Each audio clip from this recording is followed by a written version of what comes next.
Big boss season 7 Malayalam episode 26ൻ്റെ review. ഇന്നത്തെ പ്രധാന സംഭവം നിവിൻ തിരിച്ചു വന്നതാണ്. ഇപ്പോൾ ബിഗ് ബോസിൽ നടക്കുന്നത് എന്തൊക്കെയാണ്? ഗ്രൂപ്പുകളെ പൊളിക്കുമെന്ന് പറഞ്ഞ ബിഗ് ബോസിൽ ഇപ്പോൾ മുഴുവൻ ഗ്രൂപ്പുകളാണ്. 3 ഗ്രൂപ്പുകൾ. ഞാൻ ഒറ്റയ്ക്കാണെന്ന് പറഞ്ഞ് കരയുന്ന അനുവിന് ചുറ്റും 3 പെണ്ണുങ്ങൾ. അങ്ങനെ 4 പേരടങ്ങിയ ഒരു ഗ്രൂപ്പ്. അനുമോൾ, ആദില, നൂറ, ഷൈത്യ തുടങ്ങിയവർ. അടുത്തത് അക്ബറും അപ്പാനിയും രണ ഫാത്തിമയും ജിസയിലും ആര്യനും അടങ്ങിയ മറ്റൊരു ഗ്രൂപ്പ്. അതിൽ ബിന്നിയും ഉണ്ട്. ഉണിയലും അഭിലാഷും ഷാനവാസും അടങ്ങിയ മറ്റൊരു ഗ്രൂപ്പ്. ഇടയ്ക്ക് ഷാനവാസ് അവിടെ നിന്ന് പുറത്തു പോകും. നിവിൻ ഉണിയലിൻ്റെ ഗ്രൂപ്പിലുമുണ്ട്, അപ്പാനിയുടെ ഗ്രൂപ്പിലുമുണ്ട്.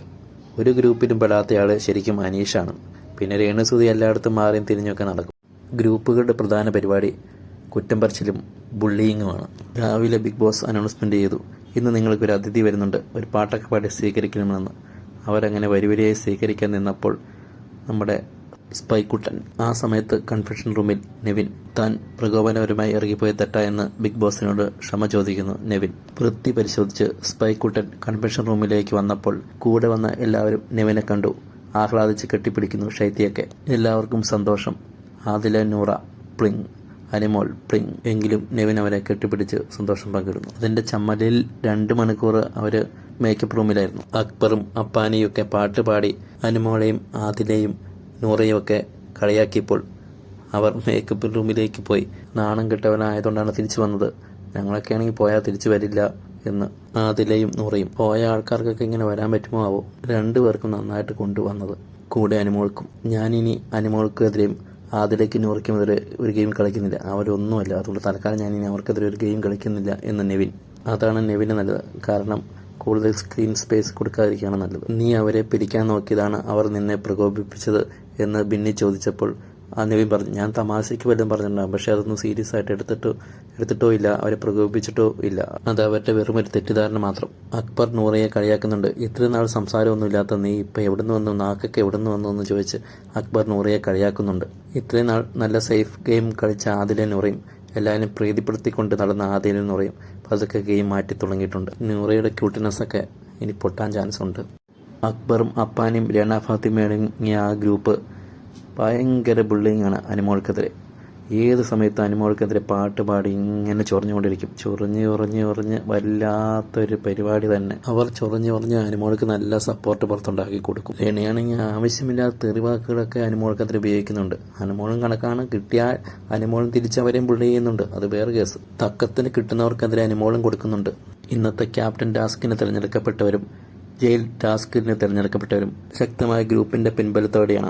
നെവിനും രണയും ബിന്നിയുമാണ് ക്യാപ്റ്റൻ ടാസ്കിൽ തിരഞ്ഞെടുക്കപ്പെട്ടവർ. അർഹതപ്പെട്ടതും അവർക്ക് തന്നെയാണ്, പക്ഷേ അവരുടെ ഒരു ഗ്രൂപ്പിന്റെ പിൻബലം അവർക്കുണ്ടായിരുന്നു. ആദിലയും നൂറയും അനിമോളും രേണുസുതിയൊക്കെ ഉണ്ണിയിലിന് നോമിനേഷൻ കൊടുത്ത് മറ്റുള്ളവരെ പൊളിക്കാൻ നോക്കുന്നുണ്ട്. പക്ഷേ അവരുടെ കൂട്ടത്തിൽ ആളെണ്ണം കുറവായതുകൊണ്ട് അത് വിജയിച്ചില്ല. സ്വേച്ഛാധിപതി ടാസ്ക് നന്നായിട്ട് ചെയ്തതുകൊണ്ടാണ് നെവിനും ബിന്നിക്കും രണസുതിക്കൊക്കെ ക്യാപ്റ്റൻ നോമിനേഷനെ വിജയിക്കാനായത്. അനിമോളും അനീഷുമാണ് ജയിലിൽ പോകാൻ തിരഞ്ഞെടുക്കപ്പെട്ടവർ. ടാസ്കിൽ പരാജയപ്പെട്ടതാണ് പ്രധാനപ്പെട്ട കാരണം. അനീഷിനൊപ്പം ജയിലിൽ പോയ അനിമോളെ പുറത്തു വെച്ച് അക്ബറും അപ്പാനിയും രണ ഫാത്തിമയും പാട്ട് പാടി ബുള്ളിങ് ചെയ്യുന്നുണ്ട്. ലേലുവല്ലു എന്നെ തുറന്നു വിടൂ എന്ന് ഒരു സ്റ്റിക്ക് നോട്ടിൽ എഴുതി വെച്ചു ജയിലിനുള്ളിൽ മുഴുവൻ ഒട്ടിച്ചു വെക്കാനായിരുന്നു അവർക്ക് കിട്ടിയ ടാസ്ക്. അത് നന്നായി ചെയ്തവർ ടാസ്ക് പൂർത്തീകരിക്കുന്നുണ്ട്. അനിമോൾക്ക് വാഷ്റൂമിൽ പോകണം എന്ന് വിളിച്ചു പറയുന്ന അനിമോളുടെ രസമുള്ള രംഗങ്ങൾ ഉണ്ട് അതിൽ. ഈ സീസണിലാണ് ഇത്രയധികം പരസ്പരം വെറുക്കുന്ന ആളുകൾ ഉള്ളത്. അനുവിന് ജിസൈനോട്, അപ്പാനിയോട്, അക്ബറിനോട് എല്ലാവരോടും തന്നെ വെറുപ്പാണ്. ഇവർക്ക് തിരിച്ചും. രണയ്ക്ക് അനിമോളിനോടും ഉണിയലിനോടും ആരോടും വെറുപ്പില്ലാത്തതെന്ന് എനിക്ക് തോന്നുന്നു അനീഷിന് മാത്രമാണ് തോന്നുന്നത്. പിന്നെ രേണുസുതിക്കും ഉണ്ടാവില്ല, അഭിലാഷിനും ഉണ്ടാവില്ല. അങ്ങനെ കുറച്ച് പേർക്ക്. ചിലർ വെറുപ്പ് ഉള്ളിൽ കൊണ്ടു കിടക്കും. ആദില നൂറ കാണിച്ച പോലെ ഇപ്പോഴല്ലേ പുറത്തേക്ക് കാണിച്ചത്. എല്ലാവരുടെയും വെറുപ്പൊക്കെ കുറയട്ടെന്ന് കരുതി ബിഗ് ബോസ് ഒരു ചായ സൽക്കാരമൊക്കെ നടത്തിയിട്ടുണ്ട്. എതിർ ഗ്രൂപ്പിലുള്ളവരോട് ചേർന്ന് സ്പോൺസേർഡ് ടാസ്ക് ചെയ്യേണ്ടി വരുമ്പോൾ പലർക്കും വെറുപ്പ് ബുദ്ധിമുട്ടാകുന്നുണ്ട്. എല്ലാവർക്കും അവരവരുടെ വസ്ത്രങ്ങൾ ധരിച്ചുകൊണ്ട് മേക്കപ്പും കിട്ടിയതുകൊണ്ട് എല്ലാവരും സുന്ദരമാരും സുന്ദരികളുമാണ്.